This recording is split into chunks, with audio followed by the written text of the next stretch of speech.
Now, this is a very, very serious video. If this happens, this could literally end the world. Now, as we all know, nothing lasts forever. As if you've been around my channel, you know the famous Unus and Unnus. And if you're not here and you don't understand, well, hopefully people in the comments can inform you what this is. But as you all know, Unus and Unnus stood for one thing. Nothing lasts forever. And we will all die eventually. Who knows when?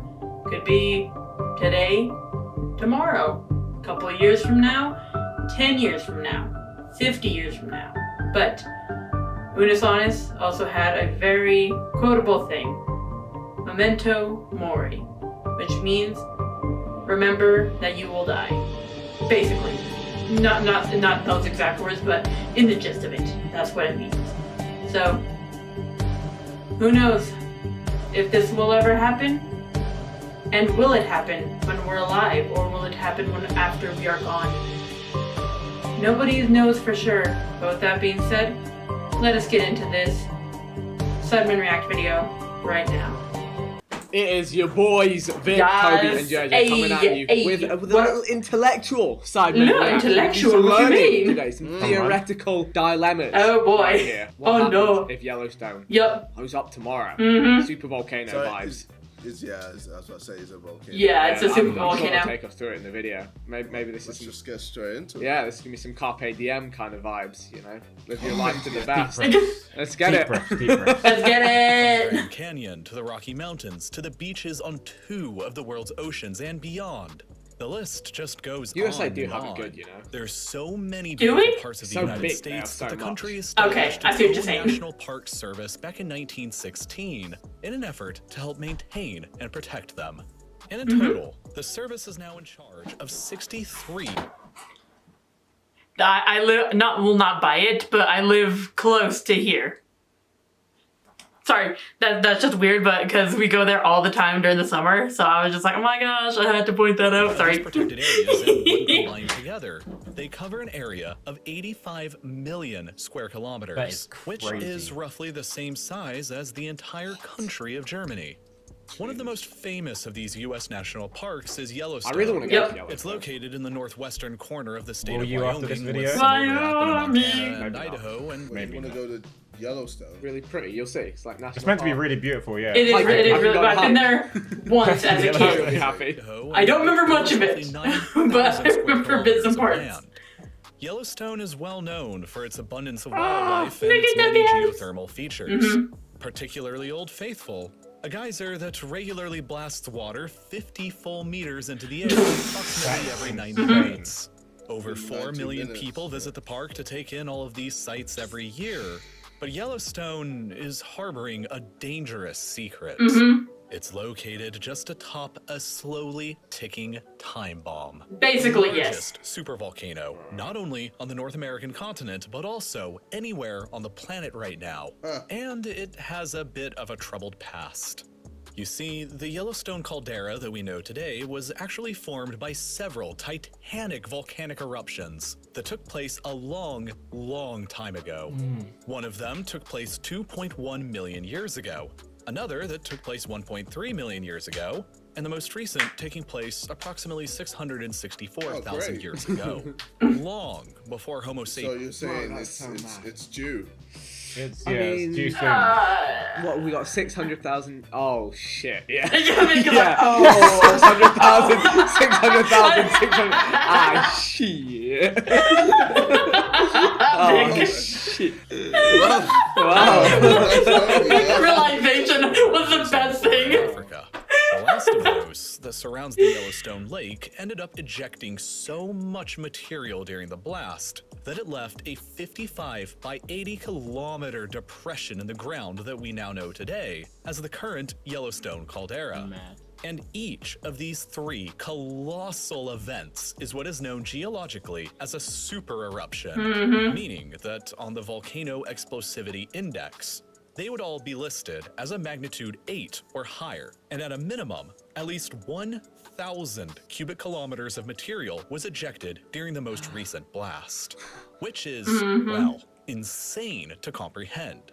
Because that would basically be enough volcanic ash, lava, and other material to bury the entire state of Texas 1.5 meters deep. If we look at we know that on average, the planet suffers from one of these supervolcanic blasts roughly once every 100,000 years. The most recent such occurrence was the New Zealand Lake Taupo volcano, which blew up approximately 26,500 years ago. But by looking at the history of the Yellowstone eruptions specifically, a disturbing pattern begins to emerge. The second most recent explosion took place about 800,000 years after the third most recent, while the most recent one happened about 636,000 years after that one. And as mentioned previously, this most recent event happened 664,000 years ago, which is 28,000 years longer than the time between these two most recent explosions. This is one of the biggest reasons why Yellowstone in particular often receives so much attention in the global press. However, experts and scientists have repeatedly assured the public that an eruption at Yellowstone anytime in the near future is exceedingly unlikely, and the volcano's current status is dormant. I'll take the word for it. Based on over 30 years worth of research. I don't know. Scientists have been wrong before. That while, yeah, it's theoretically possible, a mega eruption isn't likely to happen anytime within the next 10,000 years. Fine by me. Keep in mind that on the geologic timeline, it took roughly 800,000 years between event number 3 and event 2, which is 136,000 years longer than we've gone now since event 1. But that's not really any fun. If Yellowstone defied all of the odds and blew up today anyway, how bad would it actually be? This is fun. Think about This is fun. That kind of stuff, I was This is like, not fun. this It is doesn't fun. blow up. But it didn't process in my brain quite right. Let's see what's fun, Like- man. The whole Yellowstone volcanic system itself is huge. Like, it's way bigger than you probably think it is. Yeah, For it's- example, the yeah. magma chamber that lies underneath the national park today is estimated to be a single connected chamber that is 60 kilometers long, 29 kilometers wide, and 8 kilometers deep, and holds an absolutely absurd amount of molten lava. This chamber is fed by a gigantic plume of molten rock that wells up from hundreds of miles beneath the Earth's surface. And fascinatingly, as this magma rises up into the chamber and cools, the ground above will periodically rise and fall. And because of this, the elevation of ground within the Yellowstone Park will fluctuate up or down by a few inches a year. Now, before any massive eruption would take place, it would very likely be preceded by a huge amount of seismic activity. Basically a warning sign that something really bad was about to happen. Many That's like seismologists evacuate, like, estimate half that there of could America. be Like, substantial what the fuck? earthquakes preceding any blast at Yellowstone that would last for weeks or even months beforehand as rock below gets broken up by magma as it surges further and further up towards the surface. Here, pressure would continue building and building and building and with increasing intensity until, with nowhere left to go, the magma would explode through the ground in a cataclysmic eruption with debris getting flung as high as 24 kilometers up into the stratosphere. Yeah. Shortly afterwards, the lava flows themselves would engulf the surrounding area, and anywhere inside a range of 65 kilometers from the epicenter would be in danger of becoming literally buried in lava, which is basically 65 the kilometers, entire did he say? territory of the national park itself.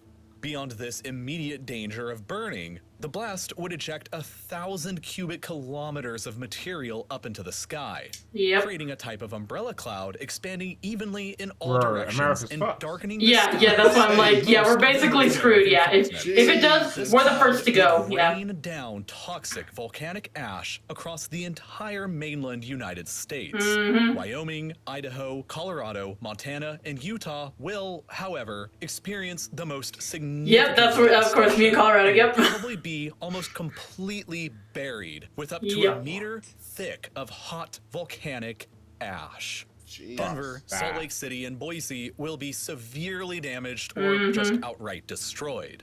Meanwhile, across the Midwest, Nevada, and southern Alberta, there would still be inches of ash coating everything in sight. Even the Atlantic and Pacific coasts would likely see a small dusting, although much of it would be highly dependent on the time of year and weather patterns involved. Basically, if you're looking at this map, everything in blue would be completely wiped out. Yep. Everything in purple would be highly damaged. Everything in orange would be sort of damaged.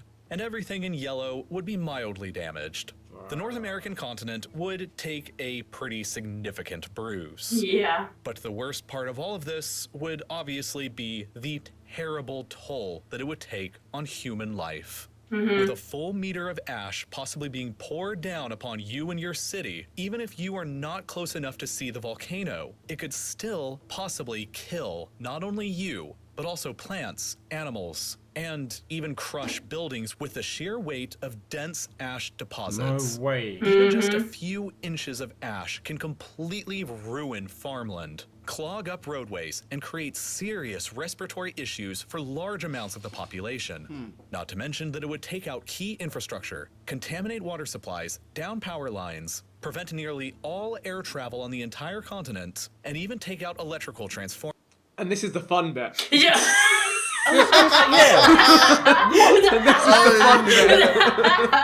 Wow. Also, hold up a second. Is that not London? That picture? Wait, hold on. Is it? Wait. That's London. Is that? Bro, that's the Gherkin there. That's the mate, telephone that's the Tower of building. London. That's the Tower of London, bro. Tower of Is it? London's fine. I don't know what you're talking about. We got power. Take out electrical transformers. I think it's just stock America's footage. power grid to a complete and utter halt. What could be even worse is that the ash would likely wipe out the entire Midwest's crop of corn and soybeans, and could even poison the farmland for an entire generation. Oh, I wouldn't This doubt it. would make food production within the United States severely crippled, and America would likely have to rely on food imports from other continents in order to survive. The knock-on effects But are beyond actually the insane. absolute chaos going on across North America, a volcanic eruption this big would also have a major impact on the global climate and affect everybody who lives on this planet in some way. You see, volcanoes can emit sulfur aerosols that are capable of reflecting sunlight back away from the Earth, which causes the climate to cool down. Could be a good For thing. example, most recently, Right, when we'll Mount call it. Pinatubo Let's go. erupted in the Philippines in 1991, it's estimated that it cooled the Silver planet lining? by an entire 1 degree for at least a few years. And that's not to mention the Great Tambora eruption, which occurred in Indonesia in 1815. That eruption, which was rated as a Category 7 on the jeez. Explosivity Index, is believed to have cooled the planet enough to damage crops around the world, Wow. potentially even causing several severe famines in certain areas. Wow. There was even snowfall during the month of June in the eastern half of the United States that year, as it became known as the year without a summer. Wow. These Wow. eruptions, however, were relatively tiny events when compared to what a supervolcanic Yellowstone eruption might look like. Although it's hard to say with any kind of certainty, scientists estimate that with the amount of material that would be ejected into the atmosphere, the planet might cool by as much as Yeah, we're That's fucked. too Yeah, much. we're fucked. full We're fucked. degrees That might be for an it. That might be entire curtains. decade following a cataclysmic Entire eruption decade. at Yeah. Yellowstone. That might be Jeez. curtains. Obviously, a change That in might the be the climate worst bit. that huge would cause a global catastrophe, as crops around the world would be affected, Yeah. likely endangering the lives of hundreds of millions of people and doing untold amounts of damage. FEMA, the U.S. Federal Emergency Management Agency, even published a rough estimate on what it thought the total damage cost to the United States would be Oh, in the jeez. event that Yellowstone I ever don't even. actually Oh blew. god. In that report, they estimated that it would They're not cost enough- roughly more debt $3 than that already. trillion Yeah. in damages, Oh or my almost gosh. 14% of the entire. Yeah, I swear, Bezos will be able to sort that. Trillion. No. Does he have a trillion? No. No, no. No. Yeah, sorry, my bad. Well, Okay. He got a 20th. He got sorry. He's got a fifth of a trillion. But it's more than likely not gonna actually happen during any of our lifetimes Right. unless one of you becomes immortal. Because if you look at the frequency of the last 3 big eruptions, the odds of one happening in any given year are roughly 0.0001%. I still don't like those odds. I was like, there's that still. It's so small, but it's still that percent that could possibly happen. You have to worry too much about right now. Alright, yo, my guy, Elon Musk, yo, SpaceX, come through, we're gonna need some people on Mars. Let's go! Oh my. Just in case. Just in case. Well, there you have it. Everything's in a very fragile balance. So we Yeah, it appreciate it. I'm shook. That is. I'm not gonna lie, I'm shook. I guess that's it. That's it for the day. Okay, alright, Vic. So, yeah.